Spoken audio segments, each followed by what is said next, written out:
Freedom Corp and the protesters who were here in Ottawa in January and February of 2022. I want to first talk to you about the events that led up to the invocation of the Emergencies Act. You would agree with me that the Emergencies Act was invoked on Valentine's Day, Monday, February 14th, correct? Yes. And you are aware that this commission has received evidence from the police and other witnesses that on Monday, February 14th, the Ambassador Bridge was reopened, as was Coutts. All the borders were reopened, correct? Yes, and there was concern that more locations were going to be closed. Coutts didn't open till Tuesday. Okay, well, we'll review the record for that. On the Sunday night, February 13th, there was an IRG meeting and you were there. And in fact, you were the chair of that meeting, is that correct? Yes. And at the IRG meeting, you were advised that there was a breakthrough agreement between the Mayor of Ottawa and the convoy organizers to move trucks out of the downtown residential areas. Isn't that correct? That is not how I remember it, no. Okay, well, I can advise you that at the inquiry, it was confirmed by the documents your officials filed here and by witnesses, namely Jody Thomas. She confirmed that at that IRG meeting, you were briefed that there was an agreement with the mayor. Does that, do you recall that? With whom? But with the mayor and who? Some of the convoy organizers. Which ones? Well, Tamara Leach, who's present here in this room, signed a letter. It was made publicly available on the news on Sunday, February 13th, and you were advised of that agreement at the IRG meeting. And we were also advised that that agreement wasn't holding and that many of the convoy had decried it as fake news and not actually an agreement that they would abide by. And you learned that on Twitter, is that correct? No, we learned that at the IRG. By whom? By our elected officials. Thanks. And now you should be aware that this commission has also received evidence from city officials and others that the next day, on Monday the 14th, over 100 protest vehicles had moved out of the downtown residential areas under the mayor's agreement prior to your 4:30 p.m. announcement invoking the Emergencies Act. Is that right? I can't speak to that, but I'm sure others have or will. They have. And you are aware of the evidence before this commission from police officials and others who testified that the efforts by the truckers to further vacate the downtown residential areas under the mayor's deal were blocked by the police on both Tuesday and Wednesday, February 15th and 16th. Are you aware of that? No, I am not. My understanding was the police were allowing anyone who wanted to leave to leave.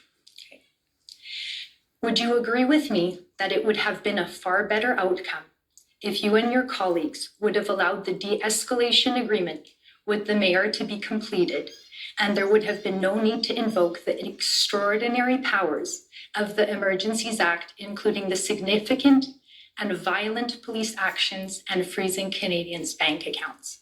If I could interrupt, Commissioner, it's Brian Gover on behalf of the Government of Canada. The agreement was to move the protesters to Wellington. My friend is misstating the evidence in my submission. I could provide some clarity. Okay, go ahead. It's very well known in the agreement with the mayor that it was to remove vehicles from the downtown residential areas, and yes, Mr. Gover, thank you, to move to Wellington, but out of residential areas apart from Wellington, so thank you.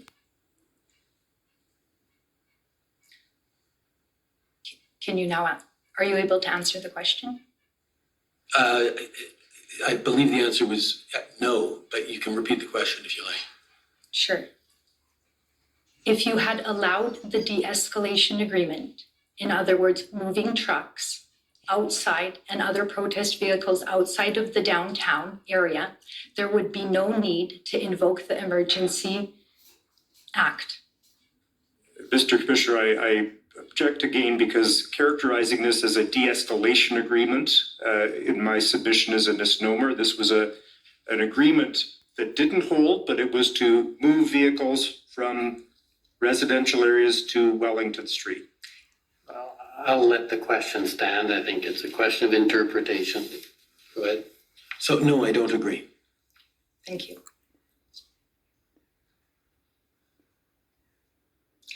Your officials have testified that they were following the convoy as it began moving from regions of Canada towards Ottawa. And you are aware that thousands of Canadians lined the highways and overpasses to cheer the truckers. Is that right?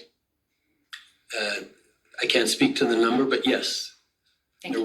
there were many supporters, yes.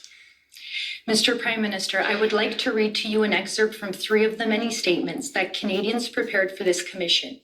Canadians who supported the convoy and explained why. And I would ask the registrar to bring up document ID HRF 401660. If you could turn to page 274, please.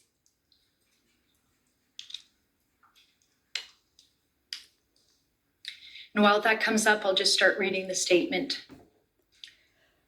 274. Elizabeth Klapik provided a statement about how the government's COVID mandates and lockdowns disrupted her life. Starting at paragraph 3, she said, "The truckers and the Canadians who lined the roads, overpasses, and highways restored the hope that I had almost lost. These patriotic Canadians told me that I am not alone, that I matter. I will never forget the hope and pride I felt watching these amazing truckers driving along Canadian highways, crowded with patriotic Canadians flying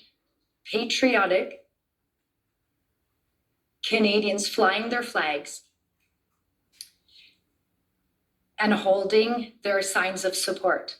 I will never forget the tears I shed as I regained that almost lost hope, that love for my home and native land, that love for my fellow Canadians."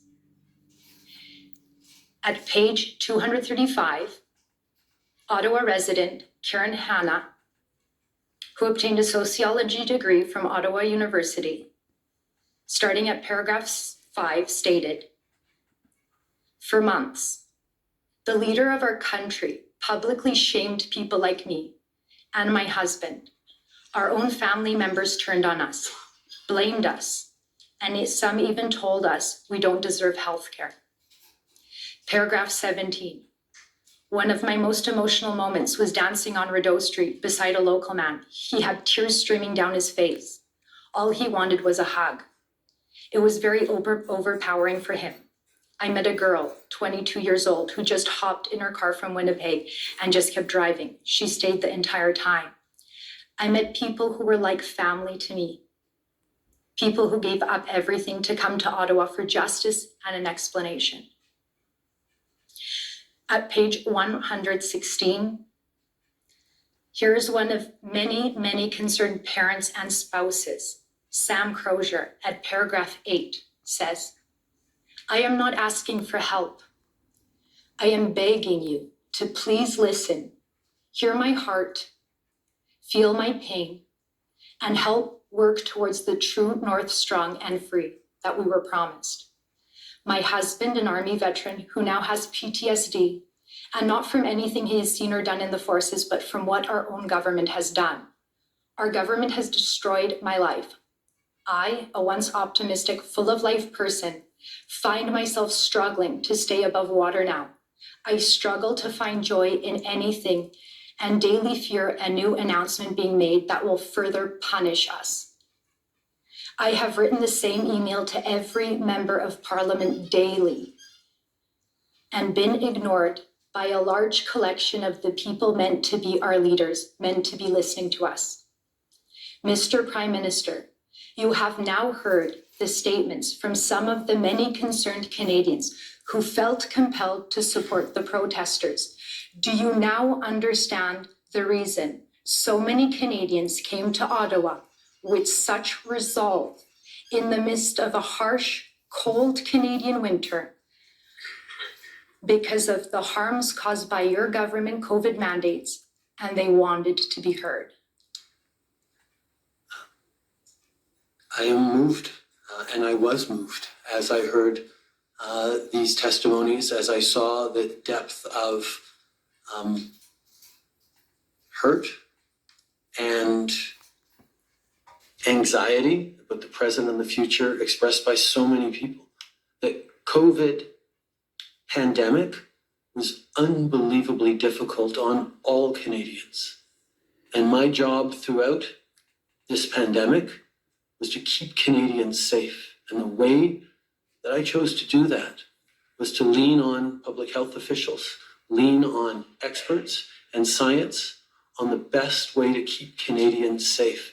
And because Canadians got vaccinated to over 80%, we had fewer deaths in Canada than places that didn't reach that. And every heartbreaking story I hear of a family who sat beside the bed of a loved one dying because they had believed that the vaccines were more dangerous than the disease, I take personally, because I wish I could have done more And to I don't mean convince people to cut to you get off, vaccinated. but I only have 10 minutes, so thank you. That was helpful.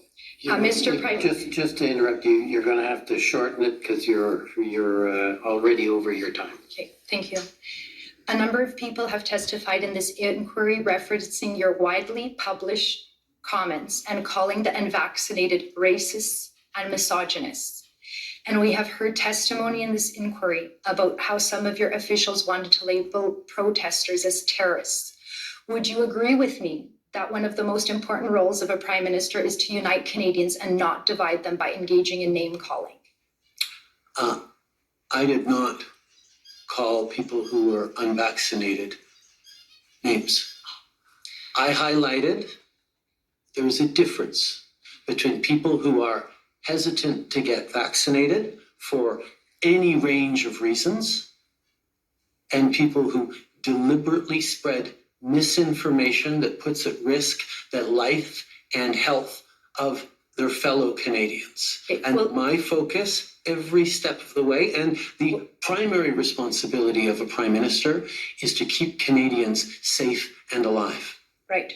So in terms of safety, when you met with, I'll reframe, Minister Blair, Public Safety Minister, Minister Mendicino, National Security Intelligence Advisor Jody Thomas, and RCMP Commissioner Brenda Lucki, and today you testified that the federal government was committed to exhausting all alternatives to a resolution prior to making a decision to invoke the extraordinary powers of the Emergencies Act.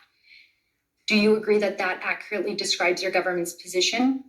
That the invocation of the Emergencies Act was a measure of last resort, was not something to be taken lightly. Thank you. And something to do when other options were not effective. And you are aware that the OPP, along with others, developed an engagement proposal, and you were advised of that proposal at the IRG meeting on February 12th, correct? It was a proposal, but we had, and it was presented to us, we had more questions about how it would actually work. It was not a complete proposal. My last question, Mr. Prime Minister, when did you and your government start to become so afraid of your own citizens? That's a very I am unfair. not, and we are not. Those are my questions. Thank you. If there's any more trouble, that side of the room is going to